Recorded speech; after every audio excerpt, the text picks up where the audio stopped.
esta nueva emisión de Sin Filtros. Hoy vamos a hablar sobre Venezuela y sobre el grupo que se ha convertido prácticamente en el engranaje de la persecución y de la tortura. El régimen de Nicolás Maduro, que a su vez ha enviado a diferentes países torturadores, persecutores para poner huella, y se ha hecho muy popular este caso. Tenemos a un individuo de esta naturaleza que ejecutó la tortura y que, como todos lo dicen, cuando fuimos al juicio de Liberal Calacordones, por ejemplo, él decía que se metió al narcotráfico y entregaba armas a la FARC porque Chávez le había ordenado. En el juicio que está en proceso en estos momentos del Pollo Carvajal, pues acudió a lo mismo. Bueno, como los nazis, mataba porque me ordenaban. Eso es una salida muy fácil. Rafael Quero Silva, él es un teniente coronel venezolano que fue arrestado en la ciudad de Miami y está arrestado por asuntos que tienen que ver con estatus migratorio, no porque sea un torturador. Sin embargo, las víctimas se dieron cuenta de que esto estaba ocurriendo en Miami, se había denunciado la presencia de este sujeto chavista en Miami y luego empezaron las víctimas a juntarse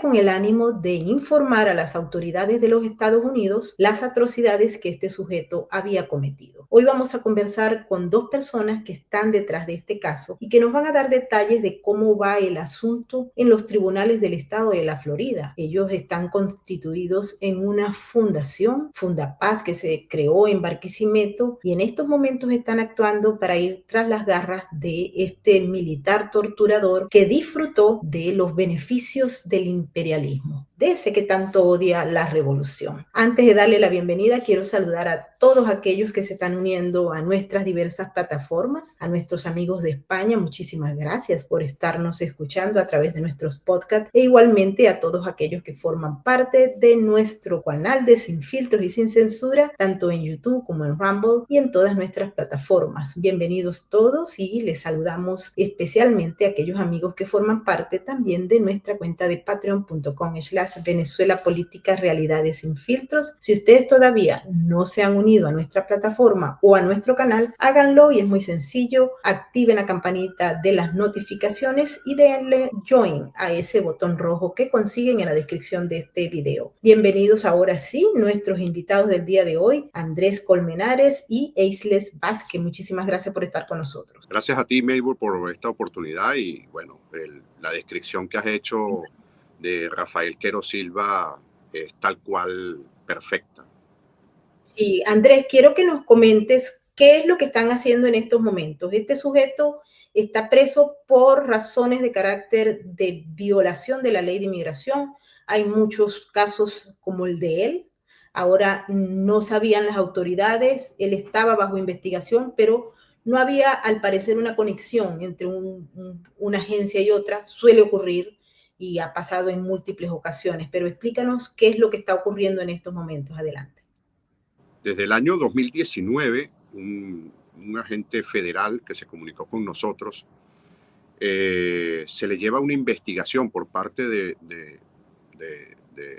¿cómo se llama?, de fiscales federales acá en Estados Unidos a este personaje, el cual ya nosotros sabíamos desde el año 2017 que se encontraba en territorio norteamericano. En el año 2019 este agente federal se comunica con nosotros. Yo estaba vivo en Madrid, en España, y me consulta si yo estoy dispuesto a declarar en una investigación que se le realiza a Quero Silva por delitos de violación de derechos humanos en Venezuela. Todo esto basado en leyes que permiten que personas que están en territorio norteamericano puedan ser investigadas por la justicia norteamericana por delitos cometidos fuera del territorio. Casos abundan, por ejemplo, el de Pablo Escobar o el del Chapo Guzmán, que a pesar de que los delitos que cometieron fueron en territorio mexicano, colombiano, en estos casos, fueron juzgados y perseguidos e investigados por la justicia norteamericana. En este caso, yo declaro como testigo en una denuncia una investigación federal contra Quero Silva, quien se encontraba, como tú dices, disfrutando de las mieles del capitalismo neoliberal salvaje, ese que tanto critican, y que, bueno, debo decirte también una anécdota. En el momento en que yo me encontraba detenido en el 2013, mientras los militares nos torturaban y nos golpeaban y violentaban nuestros derechos humanos, también nos decían que si nosotros éramos escuálidos, las etiquetas de que éramos agentes de la CIA, incluso a la fecha todavía nos señalan como terroristas y enemigos del régimen.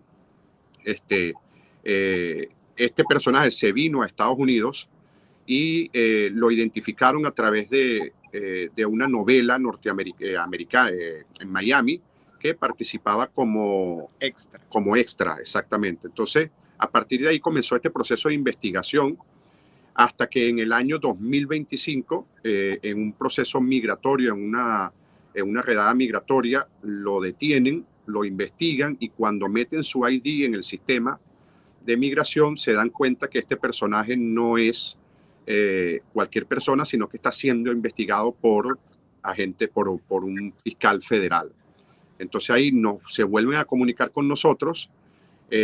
Vale recordar que en el año 2019 estos agentes federales junto con los fiscales recorrieron varias partes del mundo, Colombia, España y Estados Unidos, por supuesto, y tienen en su poder más de 20 personas, más de 20 testimonios que declaramos en contra de este represor que vivía y que vive actualmente en Estados Unidos. Por causas del destino o por causas de la política migratoria actual en Estados Unidos, Rafael Quero Silva es detenido por migración, por ICE, lo llevan a la cárcel de Crown, va a una primera audiencia en donde se presenta con un abogado especialista en migración y un abogado especialista en derecho penal y alega ante el juez, porque yo vi la audiencia en vivo, me encontraba en España, alega que él solamente recibía órdenes de Hernández Paradaví y de Octavio Chacón, quienes eran parte de ese cuarteto terrible que reprimieron el Estado Lara durante los años 2013, 2014 y 2015. Hernández Paradaví, Octavio Chacón, Rafael Quero Silva y César Figueira. Son el cuarteto del mal, lo bautizamos nosotros. A partir de allí, nuestra fundación, que nace de las víctimas de la represión del año 2013, comenzamos un proceso de documentación, denuncia y difusión, que son las 3D que trabajan las organizaciones de derechos humanos, Béisbol. Ahora, Eisler Vázquez fue víctima de este sujeto chavista. Quisiera que le contaras a la audiencia, primero, en qué circunstancias él violó tus derechos, la identificación del militar que en ese momento estaba atacándote, te estaba torturando. Explícanos. Y también qué es lo que quieres que ocurra. Adelante. Exactamente el 16 de abril del año 2013 estábamos exigiendo en las afueras de un centro comercial en Barquisimeto que se hiciera un conteo de votos, algo muy legítimo. Y en medio de eso hubo una represión masiva hacia todas las personas que estaban ahí. Hay una documentación, incluso materiales gráficos que muestran cómo una tanqueta se para a mi lado y comienza a dispararme. La persona que me dispara, el nombre de esa persona se llama José Rafael Bermúdez, quien fue condecorado por el mismo Quero Silva. Luego, unas semanas después, unos días después de haber reprimido brutalmente a la población venezolana. Cuando eso me sucede a mí, más tarde se hacen virales algunos videos de Quero Silva siendo entrevistado diciendo que no le habían disparado a la gente. Pero la cicatriz que tengo en el rostro es una muestra, es la prueba de que ellos no solamente dispararon, sino que detuvieron, vejaron, violaron los derechos humanos de tantas personas en Venezuela y hoy estamos aquí precisamente para eso, para hacer justicia, para que ellos puedan pagar y no precisamente con la ley de Venezuela, no. Una deportación a Venezuela podría ser una premiación para él. Si a él lo deportan, quizás le estén haciendo un favor. Queremos que sea juzgado con la justicia norteamericana en un Estado de Derecho que sí se cumple. ¿Tú identificaste a este individuo cuando estaba en ese proceso de acoso y persecución? ¿Lo identificaste? ¿Hay evidencias? Sí, de hecho la fiscalía tiene todo un material, todo el folder con toda la documentación en donde lo identifican y su juez, su abogado, el abogado que estaba defendiendo a este militar, quienes lo nombran ahí en la denuncia también, ellos dicen que él me disparó tantas veces porque se fracturó el dedo índice. Así de ilógico lo hacen. ¿Y han aceptado esas evidencias por parte de los abogados que están trabajando el caso ya? Bueno, solamente en los primeros 4 años habíamos cambiado 3 veces de fiscal. Ningún fiscal duraba como para que el caso realmente continuara. Han pasado 12 años y sigue habiendo un vacío, aunque las violaciones de derechos humanos no prescriben, aunque las violaciones de lesa humanidad no prescriben. Así es. Bueno, Alejandro, y cuéntanos qué es lo que ustedes están en estos momentos realizando allá. ¿Han tenido oportunidad de verle la cara al sujeto acusado de violación de derechos humanos en alguna de las principales citas de la Corte o lo van a ver? Bueno, la primera audiencia ante el juez de migración fue pública. Se compartió el link de la audiencia, yo pude observarla completa desde España, como te comenté al principio. Él está incomunicado, solamente sus familiares tienen derecho a verlo. Nosotros seguimos muy pendientes, estamos muy atentos. Vamos a presentar otros testimonios que hemos logrado recopilar de venezolanos que viven actualmente en Estados Unidos y que quieren declarar en esta nueva investigación por su detención migratoria. Entendemos que el caso federal se mantiene activo, no sabemos realmente cuál es el estatus, si va a continuar esa investigación, estamos evaluando con el equipo jurídico que nos asesora cuál será el siguiente paso, pero yo te pongo como ejemplo a ti y a tu audiencia el caso de Al Capone, que al final en Estados Unidos lo juzgaron fue por un tema de impuestos y no por todos los delitos que cometió.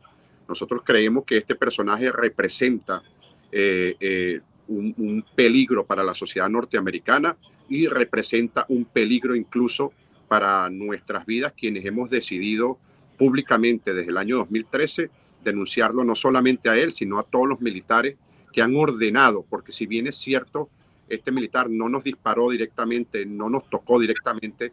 Yo, cuando estuve detenido en el destacamento 47 de Barquisimeto, observé cómo Quero Silva le ordenaba al capitán Rojas, quien fue el que me torturó a mí, y así los más de 50 testimonios que tenemos recopilados de la violación de derechos humanos ordenada, promovida, ejecutada por Rafael Quero Silva, quien se encuentra actualmente en Estados Unidos.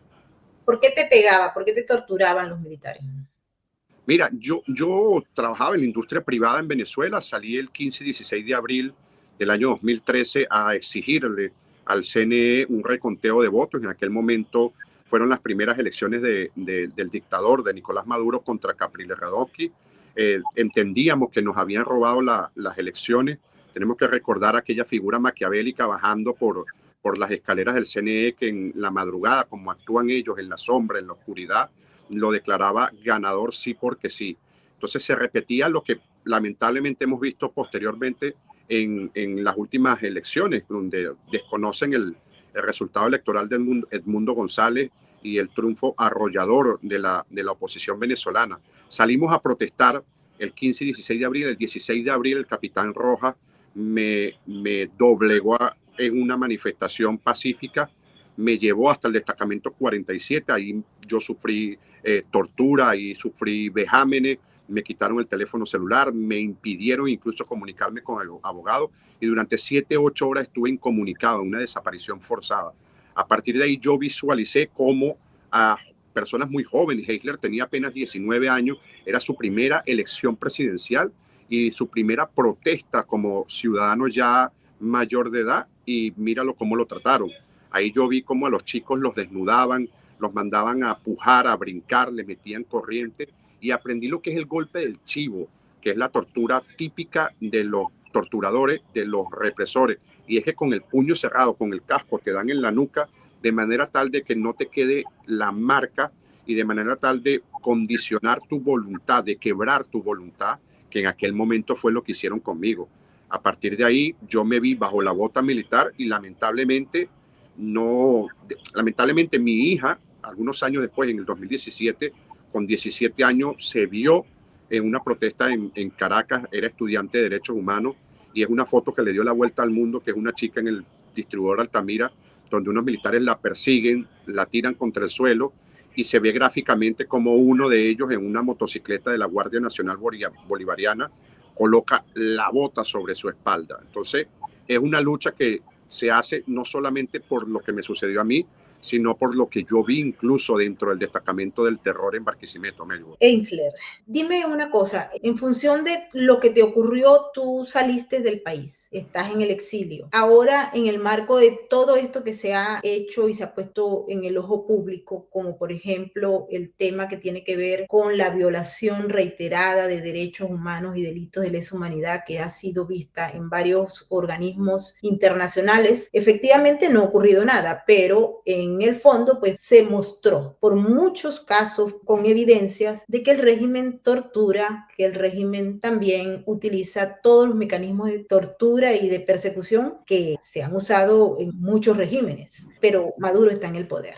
y sigue en el poder y no sabemos cuándo lo podemos sacar. ¿Tienes miedo de estar fuera, tomando en cuenta que hay agentes del régimen operando fuera del país y que reciben órdenes de Caracas? Es como si se repitiera la historia. Al ver que condecoran a mi agresor, sentía miedo obviamente de estar en mi ciudad, en Venezuela, sentir que estas mismas personas podían venir por nosotros. De hecho, colocamos en la fiscalía una medida de protección. La solicitamos y nos aprobaron una medida de protección, donde iban cada 2 o 3 veces por día a mi casa, me hacían firmar un cuaderno a ver si yo estaba bien. Pero estas mismas personas también iban con palabras como: tienes que tener cuidado, cuidado con lo que estás diciendo, no salgas mucho a la calle. Entonces eso, lejos de ser una protección, era como hostigamiento, amenazas dentro de mi país. Seguimos luchando por mucho tiempo y al llegar aquí y ver que esta persona estaba aquí y libre, era pensar, aún aquí estas personas traen ojos o tienen personas para desacreditar a los mismos venezolanos, hacer tantas cosas que hoy me hacen pensar a qué nivel esta gente está actuando. Sí, están presentes, por cierto, en el estado de la Florida muchísimos agentes, al igual que todos los Estados Unidos, España y, por supuesto, América del Sur y América del Centro.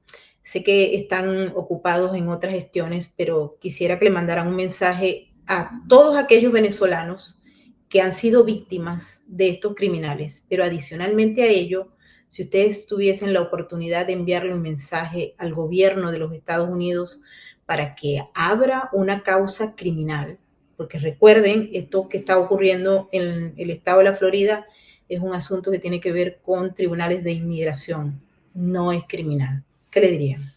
Primeramente, a las víctimas, que sepan que estamos aquí y que su nombre, su voz ha sido extendida a través de FUNPAS a cada una de las autoridades. Enviamos cartas a algunos congresistas, al secretario de Estado y otras personas, al juez, al fiscal, para que puedan tomar en cuenta todos los testimonios y podamos hacer justicia, para que podamos salir a la calle y no tener miedo, entender que esto puede marcar un hecho sin precedentes o que desde hace mucho tiempo no se veía, y es la detención del primer militar violador de derechos humanos en Venezuela luego de tantos años.